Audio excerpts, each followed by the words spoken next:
I left my girlfriend without a word when she was at her poorest. Years later, after she became successful, she had people find me and force me to marry her. Everyone says she loves me, that I'm the one she holds closest to her heart. But just days after the wedding, she started getting intimate with all sorts of men, even bringing them home at night. It pierced my heart and turned me into the laughingstock of our social circle. I didn't say a word about it, just silently moved into the guest room. But that only seemed to infuriate her. Eyes red, she'd kiss me hard and demand angrily, "Don't you feel anything at all?" Every moment she spent provoking me. All I could think about was how many days I had left. She didn't know I was terminally ill, that every living second was filled with pain. Less than 3 months into my marriage with Sarah Sullivan, friends had already sent me pictures of her getting cozy with more than 10 different men. Ryan Miller's been around Ms. Sullivan for a whole month now, longer than any of the others. You don't think Sarah Sullivan's actually catching feelings for him, do you? I stared silently at the photo my friend sent. It showed the two of them leaving a hotel, an unmistakable intimacy in the way they looked at each other. Looks like they spent the night together. You need to do something before it's too late. My finger hovered over the screen, but in the end, I just turned off my iPhone. Yesterday was my birthday, but I woke up aching all over, my nose bleeding uncontrollably. I went to City General Hospital for a full checkup, and the doctor told me I probably wouldn't live to see next summer. It only took a few seconds for me to accept it. I'm not afraid of dying, just the pain I can't bear. The doctor said there was medication that could lessen the pain. The only problem was the price. I couldn't afford it. My only option was to go to Sarah Sullivan. When I arrived at the Sullivan Group, the person who greeted me was Ryan Miller. Ryan Miller had a clean-cut, almost boyish look, exactly Sarah Sullivan's type. He was a senior at Stanford, just a young college kid who'd started as Sarah Sullivan's secretary a month ago. "Ms. Sullivan's still in a meeting. Just stand here and wait," Ryan Miller said, tilting his head back to look down his nose at me. I ignored him and sat down in chair to wait.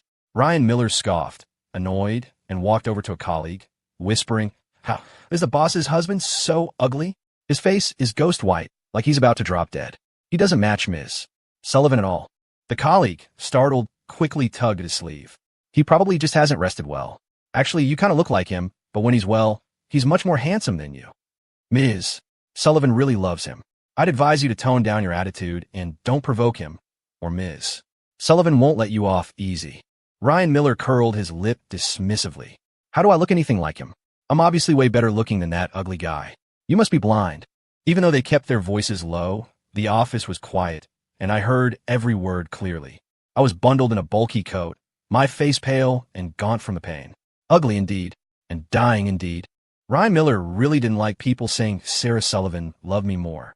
"Ethan, have some water," Ryan said, changing his tune. "Ms. Sullivan is just really busy with work. That's why she's keeping you waiting so long. Please don't worry. It's just that, usually when I come looking for Ms. Sullivan, she drops whatever she's doing to see me, no matter how busy she is." I thought she was like that with everyone, but I guess not. Though Ryan feigned hesitation, a smug smile played on his lips, his words clearly meant to show how important he was to Sarah Sullivan. Seeing the dimples that appeared when he smiled gave me a jolt. He really did look like me. Actually, there was some truth to what Ryan Miller said. Sarah Sullivan did treat him differently than the other men. Over the past 3 months, Sarah had a constant stream of lovers, sometimes even bringing them home overnight, making sure I saw them. But I knew they were just pawns she used to provoke me. Ryan Miller, however, was different. Sarah's flings with the other men lasted 5 days at most, some not even half a day. Only Ryan Miller had lasted a full month. She took him to the movies, amusement parks, out to dinner, shopping. She even bought him a mansion to live in. Sarah Sullivan gave him money and affection. They were like any other loving young couple. I pressed my lips together, forcing down the wave of pain, and reached for the water glass. Smiling gently, I tilted my head and asked softly, "If she cares about you so much, why does she still let you be a gold digger?" Ryan Miller's face flushed an ugly red. "If you hadn't gotten lucky and met Ms. Sullivan before I did, why would she ever be with you? You're so ugly and worn out now. How can you possibly compare to me? Besides, haven't you heard? The one who isn't loved is the real gold digger. Ms. Sullivan loves me now, so you're the gold digger." The nerve of that statement. The smile didn't leave my lips. If anything, it grew gentler. If she loves you that much, she must listen to whatever you say, right? Ryan Miller's mood brightened, his lips curving into a smile. "Of course. Whatever I ask for, Ms. Sullivan buys me." In that case, I said, if you asked her to divorce me and marry you instead, she'd definitely agree. Ryan Miller's smile froze. I paid him no mind, adding softly, you should go for it. I believe in you. His colleague must have sensed the shift in atmosphere and quickly tried to lead Ryan Miller away. But I actually meant what I said. I decided long ago not to let Sarah Sullivan get under my skin. She wasn't worth it. Not worth my sadness, my anger, or my jealousy. Ryan Miller ignored his colleague, snatched the water glass from my hand, lost his balance, and stumbled to the ground. Hot water splashed all over him, and the glass shattered on the floor. He scrambled to apologize, bowing repeatedly. I'll pick it up right now, Ethan. Please don't be angry. He crouched down to pick up the shards, but gashed his palm deeply. Blood welled up immediately. Sarah Sullivan, looking through the office window, immediately spotted the injured Ryan Miller. She threw open the door and rushed to Ryan Miller's side, grabbing his hand, her eyes filled with concern. Ryan Miller looked down, his voice weak. I'm fine. It was my own fault. I was clumsy. Please don't blame anyone else. Sarah Sullivan scanned the area, her gaze finally settling on me.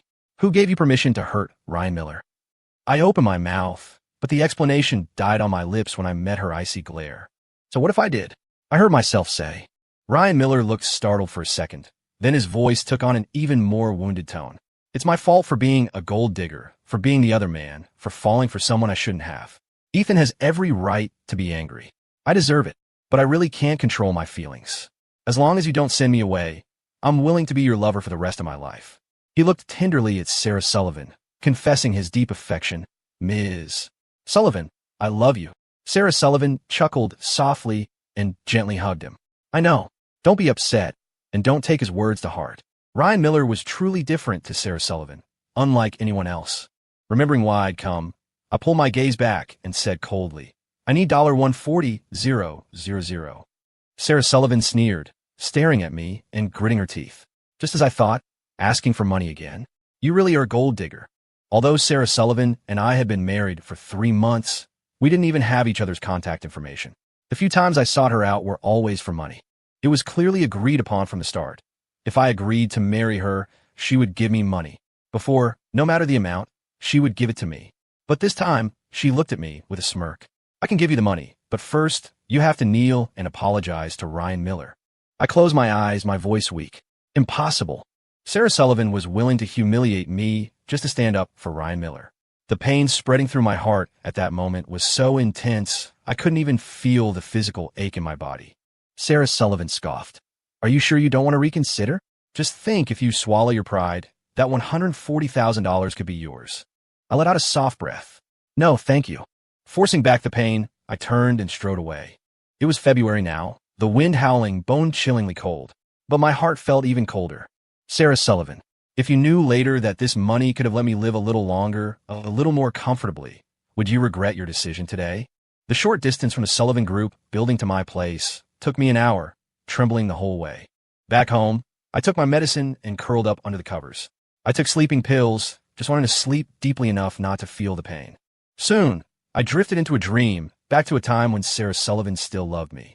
I was 19 then, and Sarah Sullivan hadn't started her business yet. She was far from being as wealthy as she was now.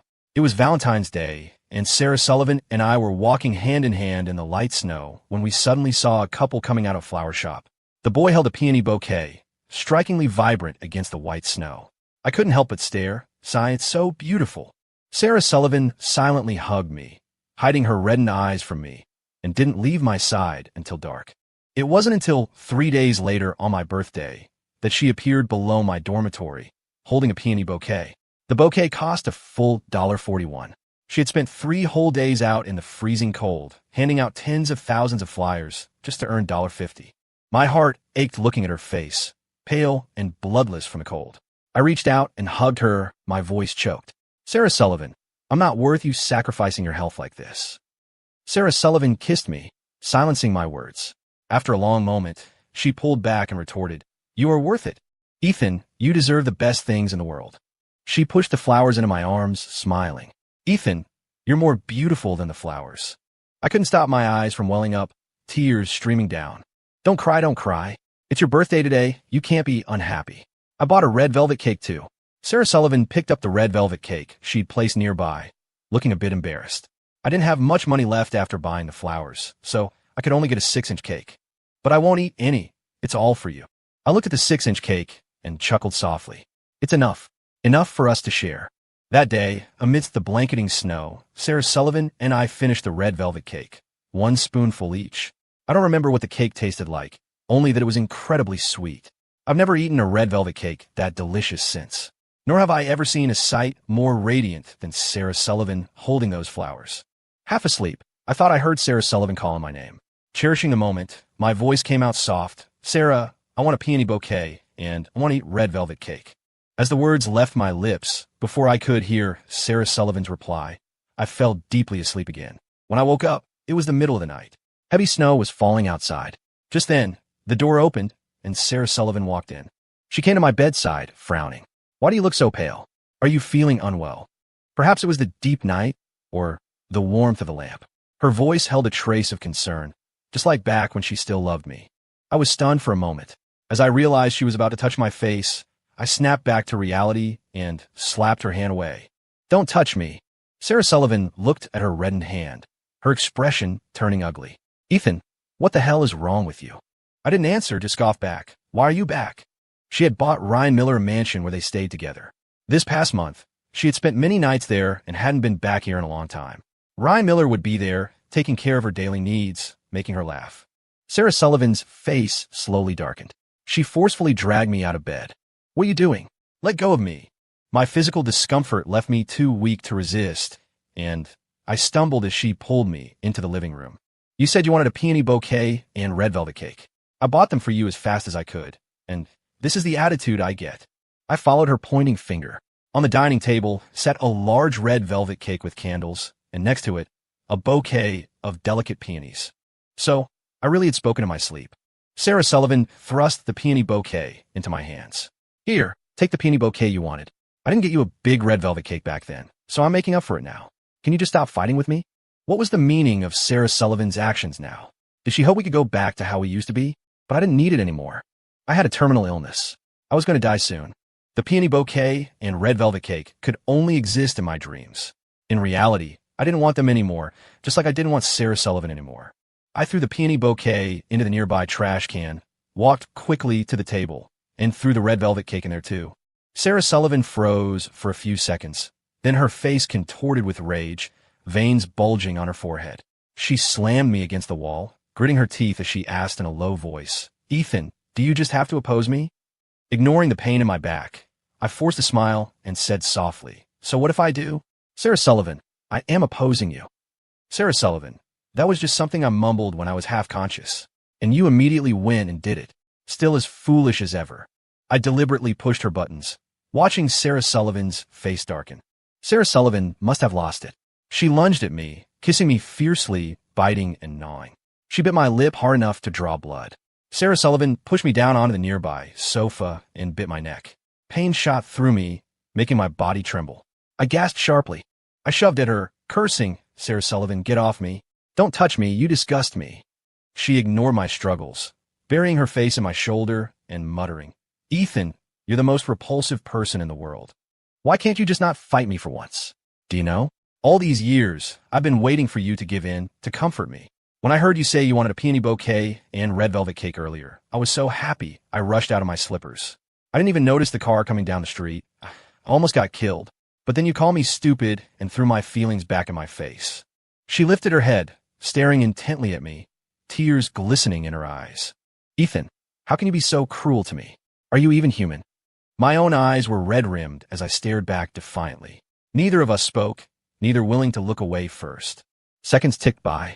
Then, Sarah Sullivan moved. She slowly leaned closer and closer until her lips were almost touching mine. Just as I was about to resist, an iPhone rang. It was Sarah Sullivan's phone. She froze, then after a few seconds, sat up and picked up the iPhone.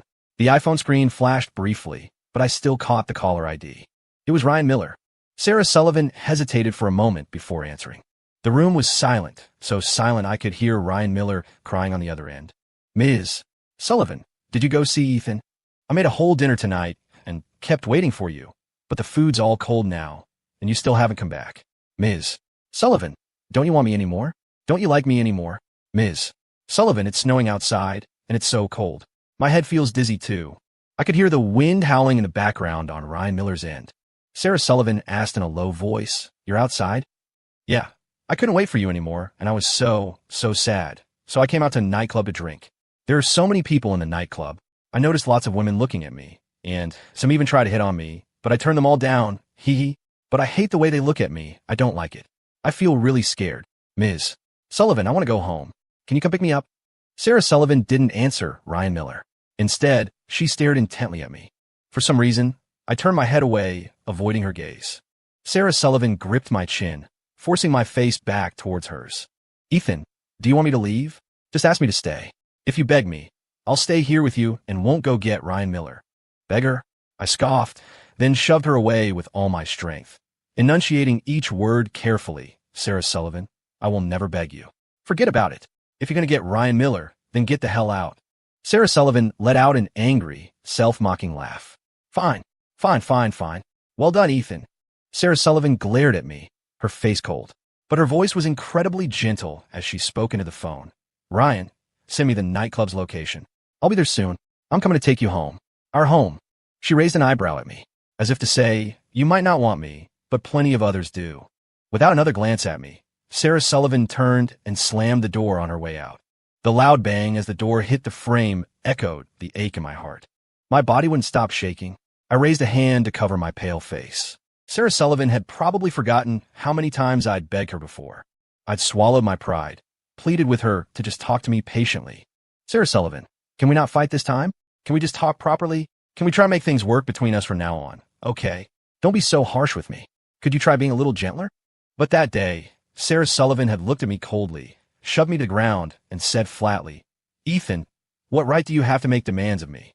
Her words were etched into my mind. Even today, I could clearly remember the helplessness I felt then. That was when I told myself never to beg her again.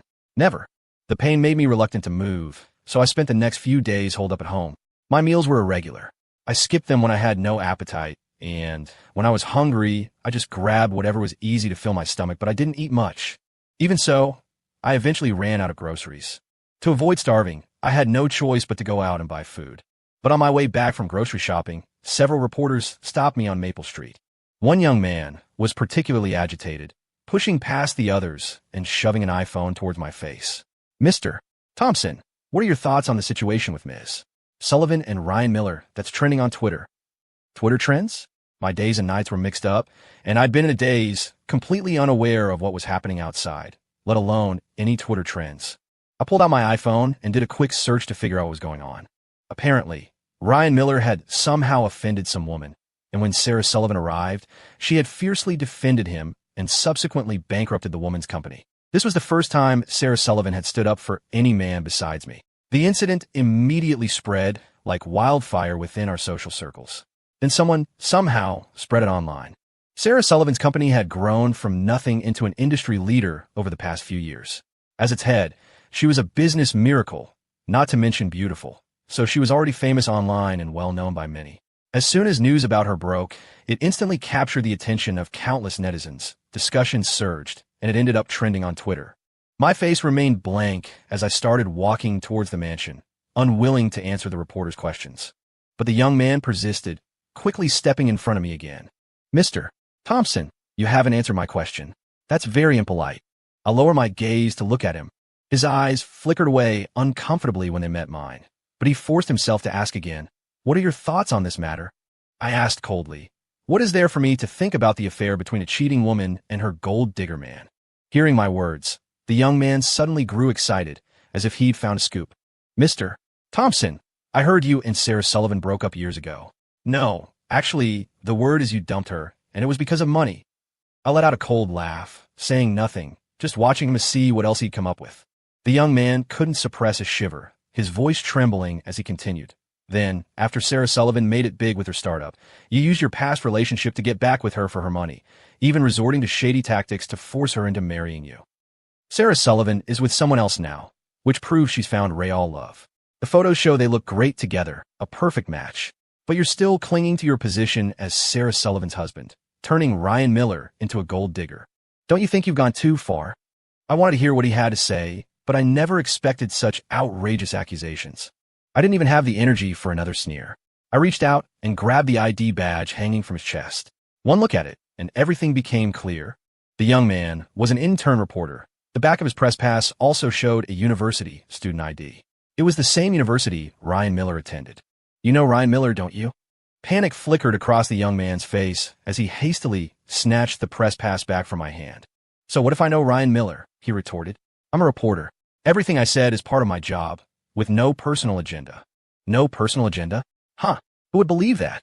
Since you've heard so much, I countered, haven't you heard the rumors going around in our circles? The young man looked lost. What rumors? Everyone in our circle knows Sarah Sullivan used every trick in the book to force me into marrying her back in the day. Why else do you think she hasn't divorced me, even now that she supposedly has this true love you're talking about? You call yourself a reporter, yet you haven't even heard something everyone knows? Is that your idea of professionalism? My words made the young reporter's face flush. He opened his mouth to argue, but just stammered, unable to form a coherent sentence. I pressed on. As for you accusing me of being rude earlier, I have no obligation to answer your questions. Don't try to guilt-trip me. Now please get out of my way. You're blocking me from going home. The reporters ignored me, demanding angrily, Mr. Thompson, what's that supposed to mean? Aren't reporters' questions important? Are you looking down on us? I hadn't expected their train of thought to be so unique. Taking a deep breath to quell my rising irritation, I opened my mouth to explain. But before I could get a word out, I heard several of them gasp. We hardly said anything. How could you get so worked up that your nose started bleeding? Are you that fragile? I expertly pulled out a tissue and wiped away the blood. Because of my terminal illness, I'd lost count of how many nosebleeds I'd had over the last few days. The motions to stop it had become second nature. I met their somewhat panicked gazes, my voice steady. I'm not angry with you. Certainly not worked up enough for this. I just have a terminal illness. I'm dying. My body's failing, hence the nosebleed. The reporters were stunned, staring blankly at me. I took the opportunity to slip away. As I shut my front door, I heard the young intern's voice. Terminal illness? I don't believe for a second he's terminally ill. He's just exploiting our sympathy to make a getaway. If you're really dying, then just hurry up and die already. Making such a big deal over a little nosebleed, pathetic. What an embarrassment to men. I gave a faint chuckle and closed the door, shutting out the voices. Since I was dying anyway, there was no point in arguing with them. The outcome would eventually reveal the truth. I never expected the video of my interview with those reporters would hit Twitter trends after it was posted. Tons of commenters were tearing into me. This guy's so full of it. He's got a wife like Ms. Sullivan, gorgeous and rich, and claims he was forced? Like she needed to marry him. Exactly. A woman like Ms. Sullivan could have any man she wants. If I were married to Ms. Sullivan, I'd be stuck to her side 24/7, not acting like this pathetic jerk. He's disgusting. Wait, so he's implying Ms. Sullivan is madly in love with him? Yeah, he's that shameless. His twisted logic is hilarious. I'd sooner believe the reporter that he dumped Sarah Sullivan for money and then used dirty tricks to marry her, than believe she actually loves him. Dude looks terrible, though. Maybe he really is dying. Who cares if he dies? Says he didn't want it, but he went through with the marriage. Maybe he secretly wanted it all along and just put on a show. It was then that Sarah Sullivan posted a message. She wrote, "Leave Ethan alone. I will never divorce him." Sarah Sullivan's post slowed the flood of comments somewhat, but it didn't change much. People still despised me. Just did some digging. Looks like the reporters who interviewed Ethan are gone from their news outlet's official website. Think they got fired? Almost certainly. Bet Ms. Sullivan pulled some strings. Gotta admit, she's powerful. But why would she defend Ethan? Don't tell me she actually loves him. Maybe her husband has some dirt on Ms. Sullivan. Amidst the swirl of suspicion, a dissenting voice suddenly popped up. None of you understand anything. You don't know the first thing about it. Why are you all just wildly speculating? That comment immediately grabbed everyone's attention. Oh yeah? You know something we don't? Whoa, someone actually knows the inside story. Spill it. Spill it. What's the truth? But after posting that one message, the person vanished. So, people stopped wondering about the truth and went back to their previous arguments. But I found myself staring dazedly at that particular message, unable to look away. The real reason I left Sarah Sullivan back then. It's actually pretty damn cliche. My life used to be completely ordinary. I studied hard for years, got into a good university, even had a girlfriend who loved me. I was just looking forward to graduating, getting a job, making money, and settling into a comfortable life. Just when I thought my quiet, happy life would go on forever, devastating news arrived. My mother, who had always been the picture of health, suddenly collapsed and was rushed to City General Hospital. When I rushed over in a panic, my mother was lying in the VIP ward, her face pale. The doctor said she had a terminal illness, something incredibly rare in medical history, with no known cure. And it was hereditary. Not only was there a high chance I would develop it later, but any children I might have would also risk inheriting it. My mom's illness came on aggressively. The woman who used to be so full of life became gaunt with pain in just a few days. Her nose wouldn't stop bleeding, and she even fainted from blood loss. I rushed around taking care of my mother, and in quiet moments, I just stare at her, lost in thought. I'd never imagined I could lose my mother so suddenly. When Mom woke up from fainting, she still managed to force a smile to comfort me. "Ethan, don't be sad. Moms just go to another world to watch over you. Don't be silly. Everyone dies eventually. I'm just leaving a bit early. That's all." My mother suddenly sighed softly, her tone growing heavy. "Ethan, I'm not afraid of dying, but I'm terrified you'll inherit my illness. Mom wants you to live a long life. And if you got sick too, what would Sarah Sullivan do?" Hearing Mom mention Sarah Sullivan startled me. Sarah's a good kid. You two care about each other a lot. Started dating back in high school, didn't you? You thought you were hiding your puppy love because you were afraid I'd find out, but you're my son, and it was so obvious. How could I not notice the change in you? Back then, you'd get that silly grin on your face sometimes, barely touch your breakfast before rushing off eagerly to school. I worried, so I'd secretly watch from the window, and sure enough, I'd see that Sarah girl waiting for you on Maple Street with her bicycle. But that poor girl has had a hard life. When her parents divorced, neither of them wanted her. Even with parents alive, she lived like an orphan, getting just a tiny bit of money for living expenses each month. But she never hesitated to spend it on you. I sniffled, trying hard to push back the stinging feeling in my nose. Sarah Sullivan was truly good to me.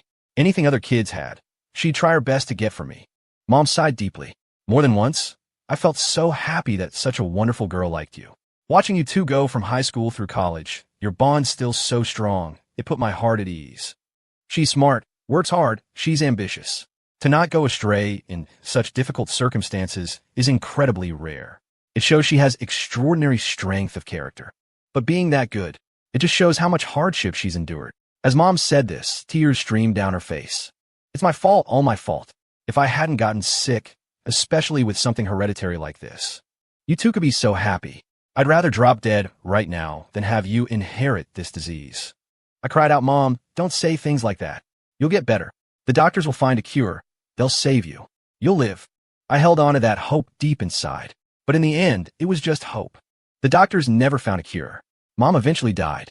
Sarah Sullivan had been raised by her grandmother, but her grandma got sick and was hospitalized around that same time.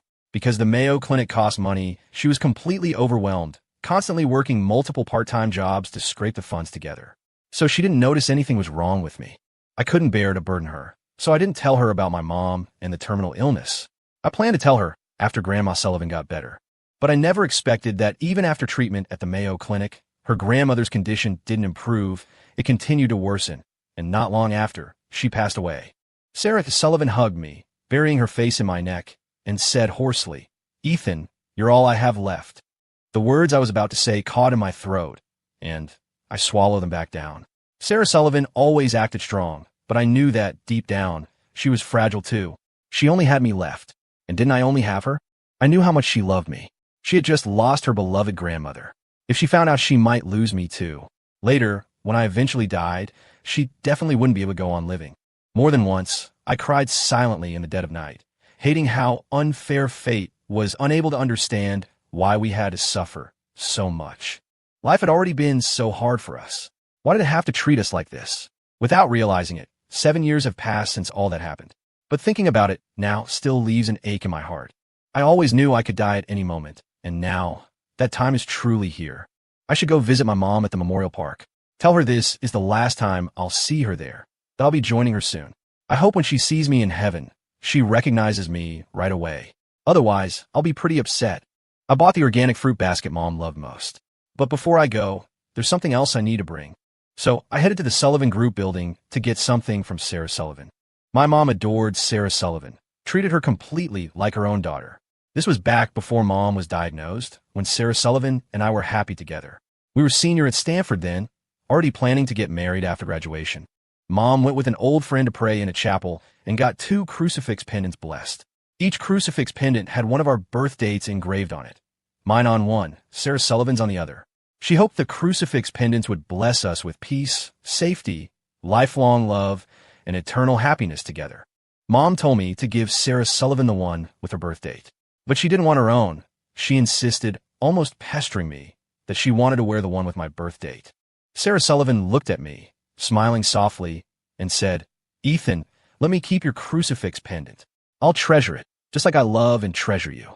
I'll protect you and won't let anyone hurt you." She also said, "When I see the crucifix pendant, I'll think of you. It'll be like seeing you myself." That makes me incredibly happy. Ethan, I love seeing you. It makes my whole day. Hearing her words made me feel overjoyed, as sweet as cotton candy, and I happily swapped crucifix pendants with her. But now, Sarah Sullivan doesn't wear the crucifix pendant anymore. She just leaves it lying around carelessly in her office. I'm afraid that after I die, she'll just throw the crucifix pendant away like trash. It was a gift from my mother. I don't want that to be its fate. I have to get the crucifix pendant back. I want to wear it when I go to heaven to see Mom. When I got to the office, Sarah Sullivan was staring intently at her iPhone, brow furrowed, so focused she didn't notice me come in. Her iPhone was playing the video of me being interviewed by those reporters. In the video, I had a nosebleed and was saying I had a terminal illness, that I was dying soon. She saw the shadow fall across her iPhone screen and finally realized someone was there. Seeing it was me, she calmly turned off the screen and just looked at me without a word, not asking anything about the video. I didn't care. I got straight to the point. "Give me the crucifix pendant my mom got for me." "Lost it." My brow furrowed. I couldn't believe it. "Lost it." "Sarah Sullivan, you actually lost the crucifix pendant my mom got for me." My eyes reddened with anger as I stared furiously at Sarah Sullivan. Ryan Miller rushed in from outside the office, stepping in front of Sarah Sullivan. "Ethan, calm down. Let's talk about this calmly. Don't get worked up." I nodded, took a deep breath, clenched my fist trying to calm myself, and then said, "My crucifix pendant. I want my crucifix pendant." "Crucifix pendant?" Ryan Miller paused, acting like he just realized. "You mean the kind you get blessed at chapel?" "Oh, so that was yours?" I saw it and really liked it, so I pestered Ms. Sullivan until she gave it to me. She said the crucifix pendant brings peace and would protect me. It's quite a coincidence, actually. It even had my birth date on it. Ms. Sullivan said it was fate. "What do you think, Ethan?" I saw the fleeting smirk in Ryan Miller's eyes, and my anger instantly boiled over. I didn't believe for a second Ryan Miller didn't know my birthday or couldn't guess the crucifix pendant was mine. If that was the case, then Ryan Miller playing gold digger and tricking Sarah Sullivan away the other day was actually a deliberate provocation aimed at me. Fueled by rage, strength surged through me. I reached out, shoved Ryan Miller aside, grabbed a folder from the desk, and threw it hard at Sarah Sullivan. "The crucifix pendant my mom got for me. Why did you have to give it to someone else?" The folder hit Sarah Sullivan in the face, leaving a scratch. She nonchalantly wiped away the blood with her hand, looked at me, and said with a smile, "Sorry, I forgot the crucifix pendant was yours. I thought it was just some useless trinket, so when Ryan wanted it, I gave it to him." I trembled all over, staring hard at Sarah Sullivan. Sarah Sullivan kept looking at me with that smile, which even seemed to grow wider.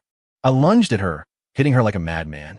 Sarah Sullivan didn't react, just watched me with a detached expression. Ryan Miller snapped back to reality, pushed me away forcefully, and yelled angrily, "It's just a stupid crucifix pendant. Why are you hitting people? Ethan Thompson, are you crazy?" He yanked the crucifix pendant off his wrist and threw it straight onto the floor. He yelled at me, "You think I actually wanted your junk? It's not like it's anything special. I wouldn't normally even look twice at something like that. Grab your stuff and get out. Stop bothering Ms.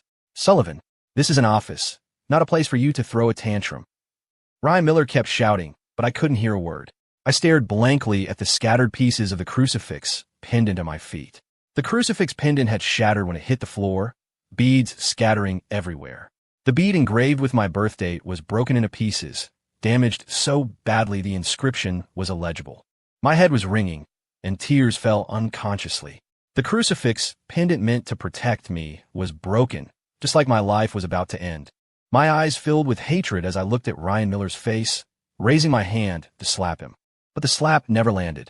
Sarah Sullivan caught my hand midair. She stared at me coldly, her voice laced with warning. "Ethan Thompson, that's enough. Stop this nonsense." "Nonsense? You call this nonsense?"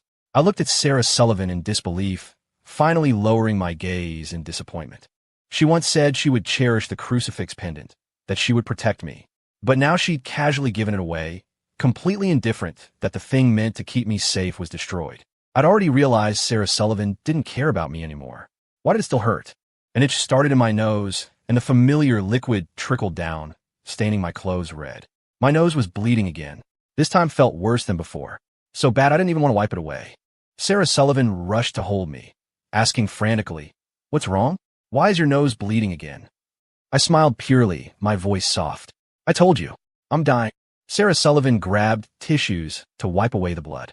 She didn't believe me, retorting, "Ethan Thompson, what nonsense are you talking about?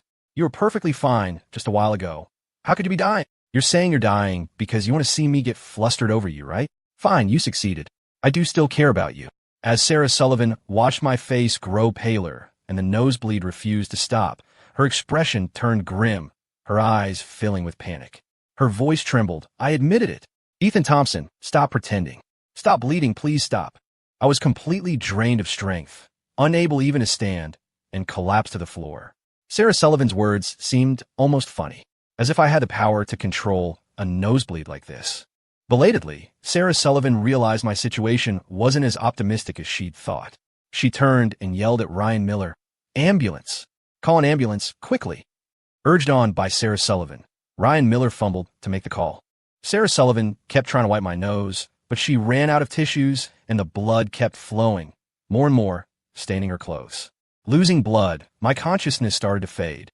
Just before passing out, I saw Sarah Sullivan's face, lost and helpless like a child's, hot tears falling one by one. She kept murmuring, "Why? Why is this happening? Why won't the blood wipe away? Why won't it stop? Ethan Thompson, get better. Please don't scare me like this. I'm scared." When I regained consciousness, I smelled the sharp scent of disinfectant. I figured I must be in City General Hospital.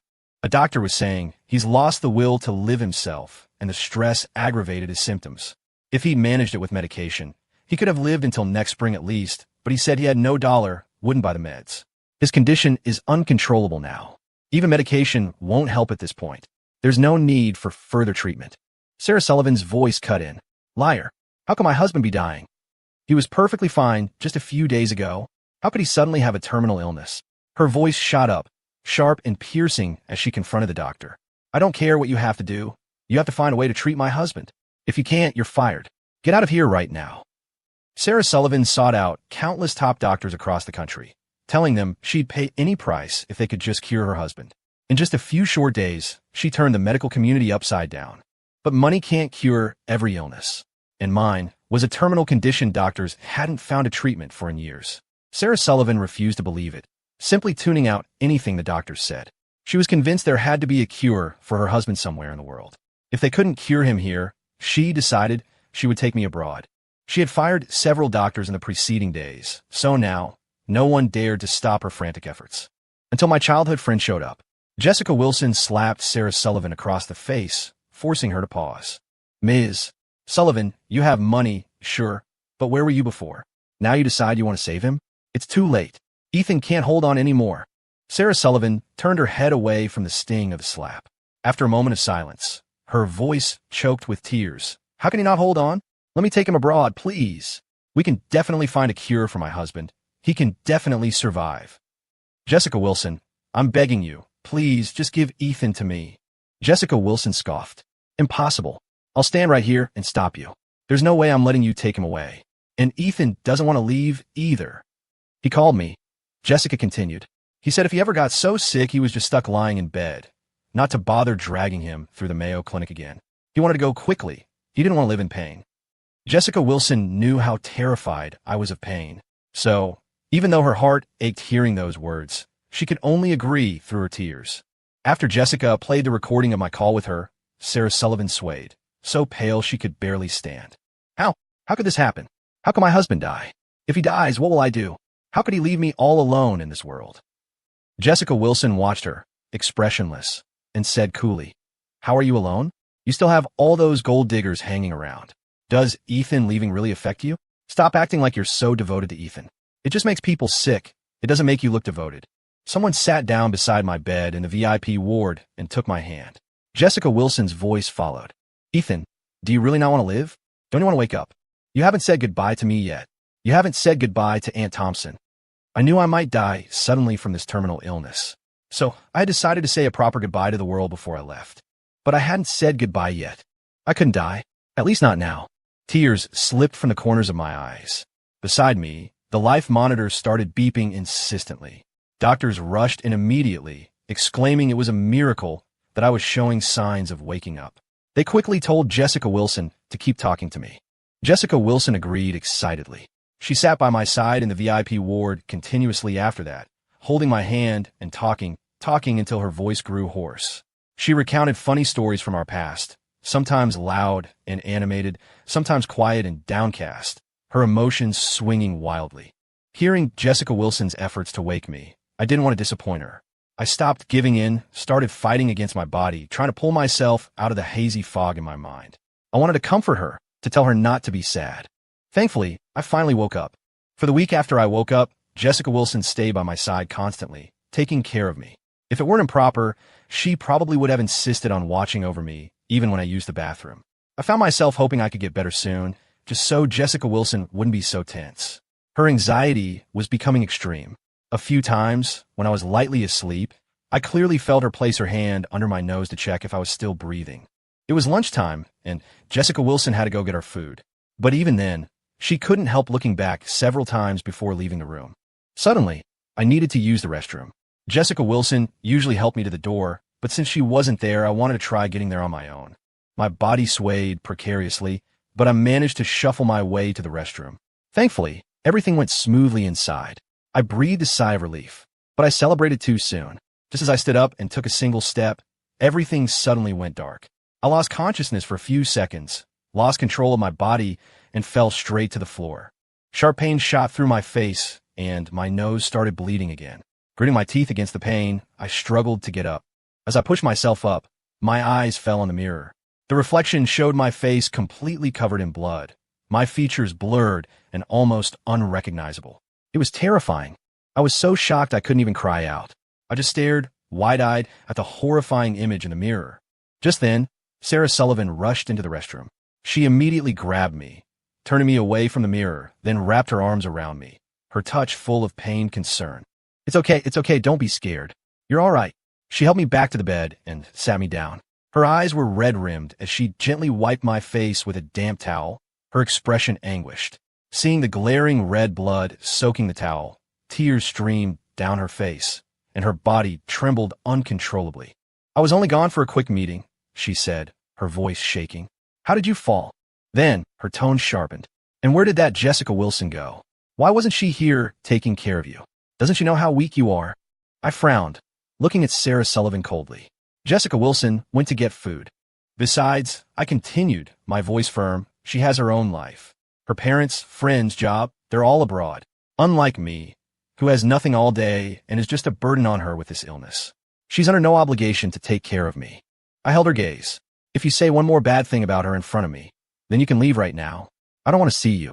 Afraid I would actually kick her out, Sarah Sullivan opened her mouth as if to say something more, but ultimately swallowed her words. When she saw that the bleeding had stopped, her tense expression finally relaxed slightly. She wiped away her tears, composed herself, and then demanded, Ethan, don't you have a mouth? Why didn't you tell me you were sick? No, wait. You do have a mouth. You told Jessica Wilson you were sick. Why would you tell her instead of me? Do you really think she's more important than I am? Don't forget, I'm your legal wife. We're supposed to be the closest people to each other. My expression didn't change as I calmly watched the furious Sarah Sullivan. So what if the law says so? I just didn't want to tell you. I don't need your concern, and I don't need you taking care of me during the last moments of my life. So whether you knew I was sick or not is irrelevant, because I don't care. That's what I said, but I knew perfectly well I hadn't deliberately hidden it from Sarah Sullivan. After all, my medical chart had been sitting right there on the table at home, but she'd never seen it, because while I was sick, getting weaker day by day, curled up on the floor, writhing in pain, biting my lip until it bled, feeling like I could die any second, she was off having fun with Ryan Miller. Ryan Miller was younger and better looking than me, with a personality she found more appealing. She was happy living with Ryan Miller, never even thinking about coming home. The one time she did come back for my birthday gala, she was too preoccupied with being angry to notice the medical chart. Thinking of this, my gaze towards her turned even colder. Cutting straight to her heart, I said, "Sarah Sullivan, I don't need you at all." Tears streamed down Sarah Sullivan's face, one after another. Her eyes red. She looked at me and accused, "Ethan, you're so heartless. Just like back then, you decided you didn't want me anymore and left without even saying a word." Suddenly, Sarah Sullivan came closer and threw her arms around me. Her voice, thick with tears, was full of attachment. "Ethan, you don't want me, but I want you. I can't lose you." For a moment, my mind drifted. Sarah Sullivan still didn't know why I had disappeared so suddenly all those years ago. After my mother died, my mental state was terrible. I'd often wake up startled in the middle of the night. I kept dreaming that Sarah Sullivan and I had a child, but tragically, I developed a terminal illness, and the child inherited it too. Sarah Sullivan bankrupted herself trying to save us, but even so, the child and I still died. Unable to handle the shock, Sarah Sullivan killed herself by slitting her wrists. I didn't want Sarah Sullivan to die. I didn't want the future to be as tragic as my dreams. She was a good, ambitious girl with a bright future ahead of her. She deserved a healthy family and a happy life. More than once, I hated that I couldn't spend my whole life with her. I felt jealous thinking about the other men who would eventually be by her side. But I also knew I couldn't drag her down. I shouldn't drag her down. So, back then, I left without a second thought. It was only 2 months after leaving that my mood gradually improved, and I realized leaving so abruptly without a word was wrong. So I went back. I planned to explain everything clearly to Sarah Sullivan. Tell her why I'd left so suddenly. Tell her about my hereditary illness, that I might die unexpectedly in the future. All the way back to the place Sarah Sullivan and I had lived, I kept picturing the moment I'd see her and tell her these things. But I never expected that before I even reached our home, I would see her from a distance, holding someone and kissing them. I refused to believe it was her. I told myself it was probably just someone who looked like Sarah Sullivan, maybe even resembled her quite a bit. If I got closer, just a little closer, I could surely spot the differences in their features. My legs felt like lead as I walked, step by heavy step. I got close enough to see how intensely the woman and man were kissing, close enough to see features identical to Sarah Sullivan's.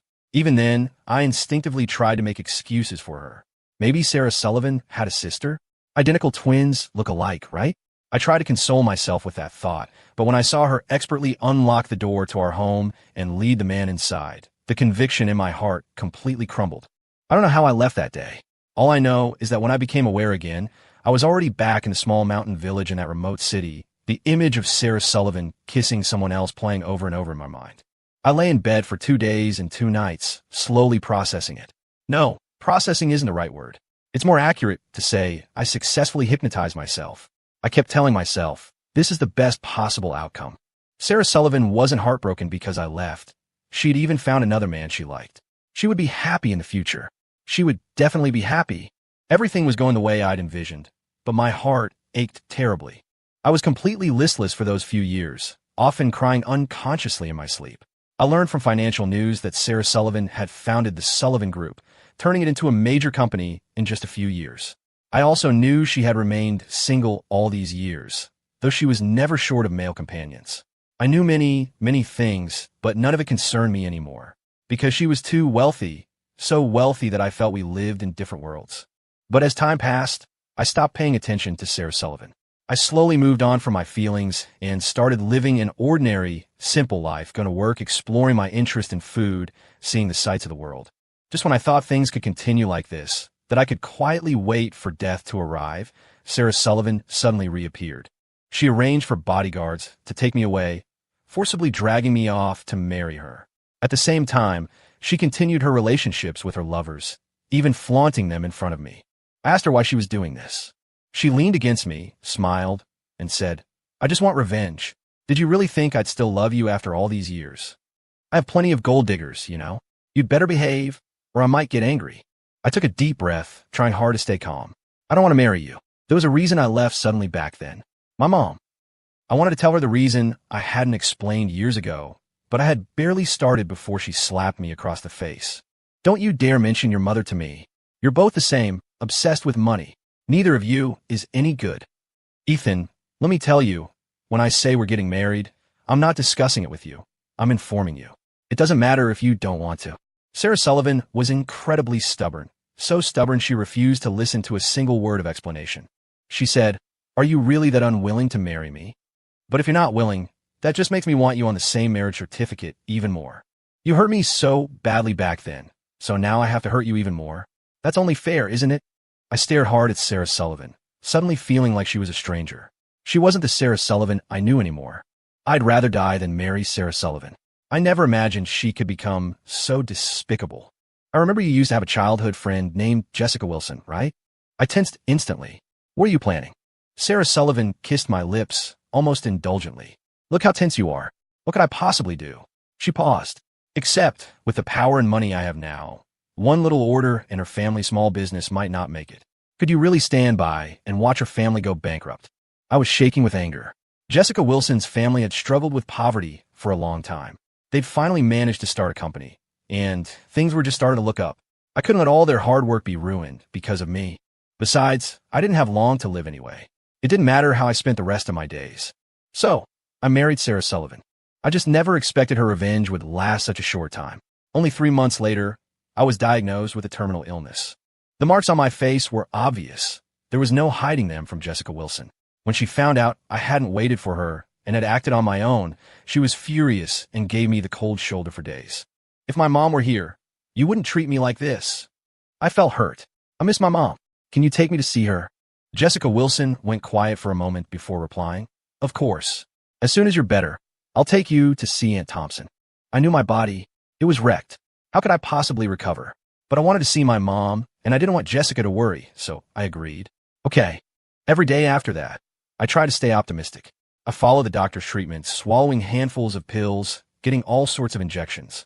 The backs of my hands were constantly bruised purple and blue, but I never complained about the pain. Seeing this, though, Jessica's eyes would turn red. Ethan, don't just push through it, she'd say. If it hurts, tell me. I'd shake my head, my face pale. It's okay, it doesn't hurt. Don't worry. I'll do my best to get better. All my efforts seemed to be paying off. My body actually started to get slightly better. Not like a healthy person, of course, but before I needed help just to walk, and now I could manage on my own. I looked at Jessica Wilson hopefully. Can you take me to see my mom now? Yes. Jessica turned her head, trying to hide the tears in her eyes. But she couldn't hide the catch in her voice that instantly betrayed her. The scattered beads from the crucifix pendant were still at Sullivan Group, but I didn't want to retrieve them anymore. There was no point. I thought it over these past few days. That necklace felt like my destiny. Given my terminal diagnosis, it seemed almost fated to break. Nothing to make a fuss about. Just when we were ready to leave, though, Sarah Sullivan showed up to stop me. You're too weak right now. You're not going anywhere. Stay here at City General Hospital and rest. I insisted. I want to go. No. Sarah refused flatly. Then she immediately called her bodyguards and told them to stand guard at my door and not let me leave. Jessica got furious and started arguing with Sarah. Ethan just wants to see his mom. Why won't you let him go? What harm could one visit possibly do? Are you hoping all this stress will kill him faster, so you can marry that gold digger you've been seeing without any guilt? Sarah Sullivan glared coldly at Jessica. My husband isn't going to die. He'll live a long life. As for visiting his aunt, there'll be plenty of time for that later. Besides, Ethan's the one in the hospital. Why isn't she coming to City General Hospital to see him? Jessica looked at me, surprised. My mom is already. Before I could finish, Sarah suddenly clutched her stomach, her face pale. My stomach, she gasped weakly. It hurts so much. The bodyguards outside immediately helped her go find a doctor. I stared blankly in the direction Sarah had gone. Jessica sighed. Don't worry about her. Sarah's always got so much energy. She'll be fine. I thought so too. Yeah. Jessica looked at me. Why haven't you told her why you left all those years ago? I shrugged helplessly. It's like just now. Every time I try, something interrupts us. I assumed the bodyguards would leave now that Sarah was gone, but they remained stationed at the door. Sorry, Mr. Thompson, one said. We can't let you leave without Ms. Sullivan's permission. The faint smile I'd managed vanished, and the fragile good mood I'd held onto for days evaporated. I retreated back into silence, just like before. I started sleeping more and more, at least 15 hours a day. When I was awake, I'd just stare blankly out the window. My body was getting weaker. Maybe it was time to say goodbye to Jessica. I started keeping Jessica by my side each day, rambling on and on. She listened patiently, though eventually she couldn't hold back her tears and would start crying. She knew I was saying goodbye, but she refused to believe I was really dying. Ethan, don't be like this, she'd plead. You still have so much time left. Strangely, My energy actually seemed to improve over the next few days. The test results, however, were still grim. A final burst of energy before the end, I thought. Sarah hadn't visited, which made things feel quiet, almost peaceful. But then, unexpectedly, Ryan Miller showed up. Tears streamed down his face as he knelt by my bedside. "Mr. Thompson," he sobbed. "Please, let Sarah go. She's pregnant with my child. She's the mother of my baby. Stop using the fact that you're dying to keep clinging to her." I froze. The image of Sarah clutching her stomach that day flashed through my mind. So she was pregnant. All this time I've been sick, she's been out enjoying herself. She said she needed me, but her actions told a different story. Thank God I hadn't softened and believed her.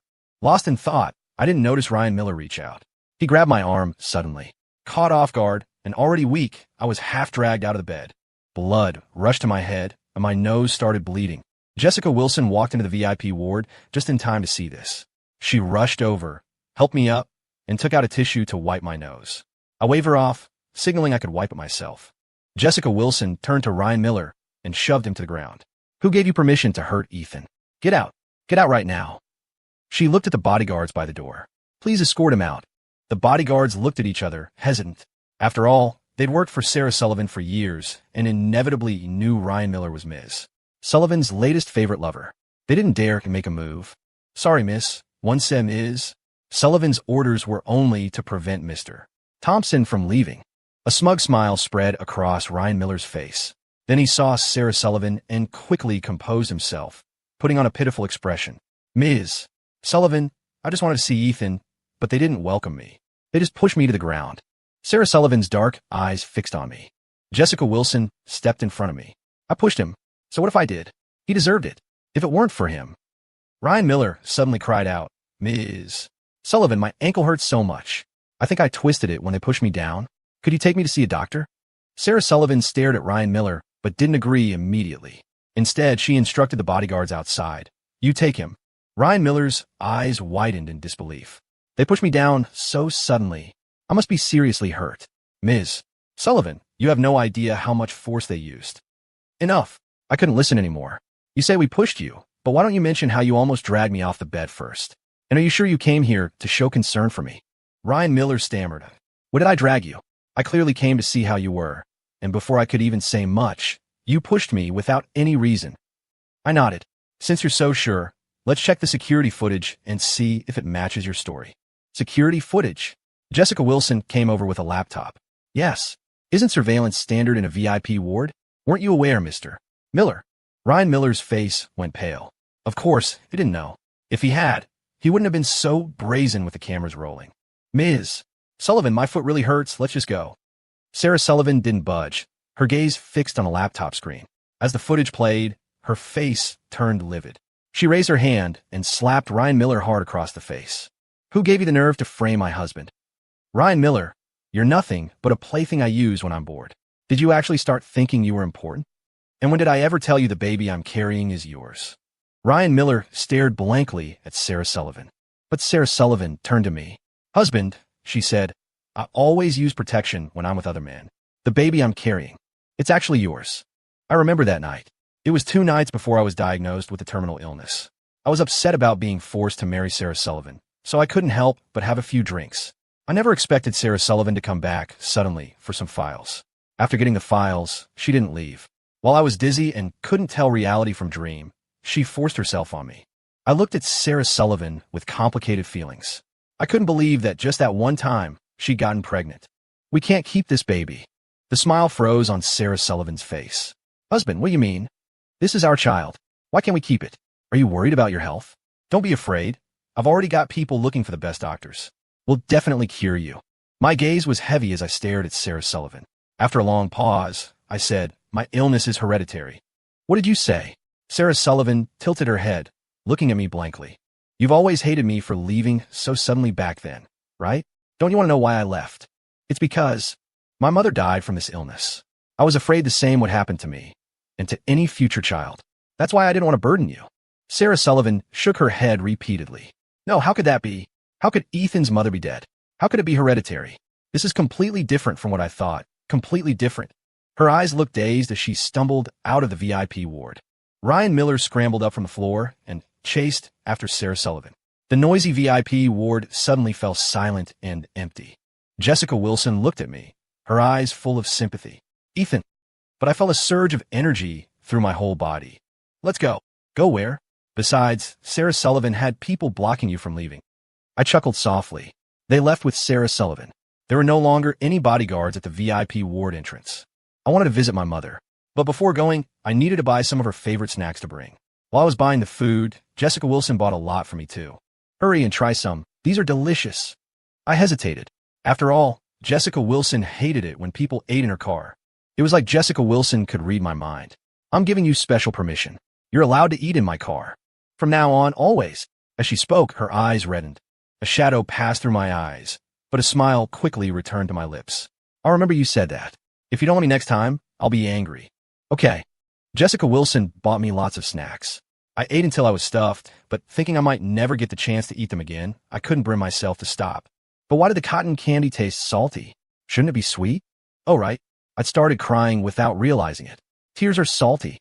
I didn't stop eating until we reached Memorial Park. I looked at the loving photo of my mother, smiling, and gradually zoned out. Mom, this might be the last time I come see you here. Don't say I'm unfilial. I won't be coming back because I'll be joining you soon. I wonder if you can still cook where you are. I missed your cooking so much all these years. I leaned against my mother's gravestone, murmuring on and on. Jessica Wilson stood nearby, keeping me company. But her tears never stopped flowing. I smiled and teased her. You still cry as much as you did when we were kids. Jessica Wilson didn't argue. She fumbled in her bag and pulled out a tissue for me. My nose was bleeding again. This might really be it for me. Don't be sad. I'm just going on ahead. The money you've given me over the years, plus what I've earned from work, it's all tied to the Amex Platinum card. I've set up a living trust, and everything goes to you. I also signed up to be an organ donor. I hope I can help someone else who needs it. Goodbye, Jessica Wilson. I slowly closed my eyes. Goodbye, beautiful world. I could hear Jessica Wilson sobbing uncontrollably. I wanted to tell her not to cry, but I lost consciousness, unable to comfort her. Jessica Wilson inherited the money, but didn't use it. Instead, she donated double the amount from her own account. She hoped this act of charity would bring Ethan good fortune, praying he wouldn't suffer in the next life as he had in this one. Sarah Sullivan hadn't expected that running off for 2 days to cool down, unable to face the truth, would lead to this. She realized how foolish she'd been all these years. She wanted to beg for Ethan's forgiveness, only to return and find out he was dead.